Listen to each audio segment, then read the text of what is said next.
bienvenue pour ce nouveau C'est à lire, avec un petit nouveau pour nous, enfin un petit si j'ose dire, mais c'est un auteur déjà connu, adapté au cinéma avec du crépitement sous les néons. Bonjour Rémi Lasource. Bonjour. Alors, c'est moi qui pose les questions aujourd'hui. Eh oui, ça change. Ça change.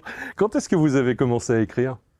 En réalité, j'écris depuis que je suis gamin et j'ai cherché à être édité ou à écrire un roman dans les années 2010. J'ai commencé à chatouiller le roman à partir de là. Mais qu'est-ce qui fait qu'il y a un déclic et qu'ils se disent « Ah bah tiens, ce que j'écris, ça peut s'adresser à quelqu'un d'autre qu'à la famille, aux copains. Je peux commencer à aller challenger le public, les lecteurs. » Ouais, ben en fait, en réalité, ça a été un long processus en ce qui me concerne.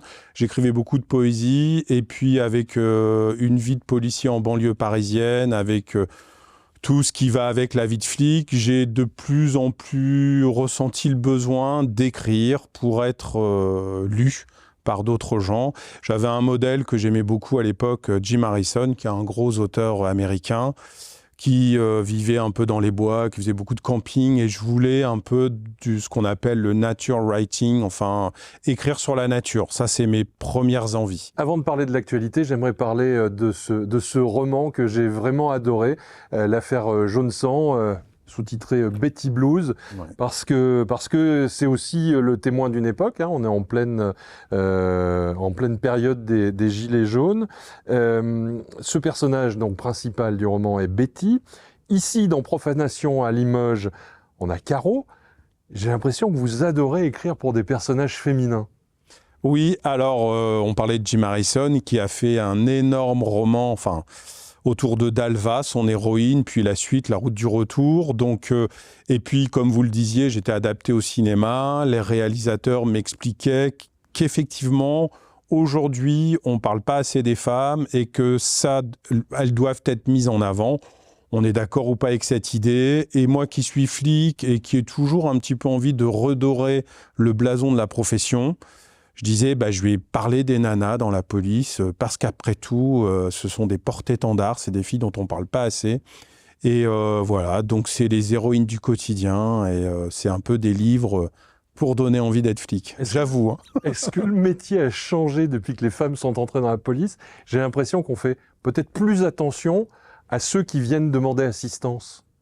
Alors, en réalité, quand je suis rentré dans la police, il y avait déjà beaucoup de femmes. Je suis rentré en 2000, donc je ne pourrais pas parler du temps avant, mais en ce qui concerne, en réalité, sur l'égalité homme-femme dans la police, on a tous le même salaire, quel que soit notre sexe.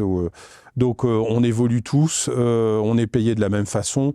À ma connaissance, j'ai jamais été témoin de misogynie ou de quelques... Voilà, j'ai rien vu de particulier, mais voilà, elles font l'objet de mes romans. L'intrigue du nouveau roman, qui est juste devant moi, l'intrigue de ce nouveau roman, donc, part d'un fait divers. Des tombes de francs-maçons sont pillées. Pourriez-vous me faire le pitch, comme on dit à la télé ? Oui, alors j'avais envie d'un fantôme dans l'immense et magnifique cimetière de Louga. Je voulais à la fois un polar réaliste qui parle vraiment de ce que je vis à Limoges depuis des années, et en même temps je voulais insuffler, donner un souffle de romantisme gothique avec une lumière dans le cimetière, une procession de moines, une inquiétude, un mystère autour de francs-maçons qui sont réunis autour d'un secret. Ils appartenaient tous à la même loge et ils avaient constitué un cercle secret au sein de cette loge autour du livre d'Enoch, qui est un livre apocryphe de la Bible, on en parlera tout à l'heure. Et on suit la vie de ces flics qui veulent percer ce mystère un peu ésotérique et mystique. Et en même temps, Caro a des problèmes avec des dealers qui cherchent à tout prix à l'intimider personnellement, à lui nuire dans sa vie privée. Caro, c'est vraiment inspiré par une de vos collègues. Hein. Alors oui, il faudra que je lui dise. Faudra que je lui dise. Elle est actuellement en poste à Poitiers. Mais Caro, c'est vraiment une collègue comme Betty. Puisque vous avez aimé Betty Blues. Betty, c'est une petite stagiaire que j'avais eue. Et c'est Tracy Gotoas, une actrice qui prête les traits à Betty sur la couverture. On la voit bien sur la couverture que je montre à cette caméra.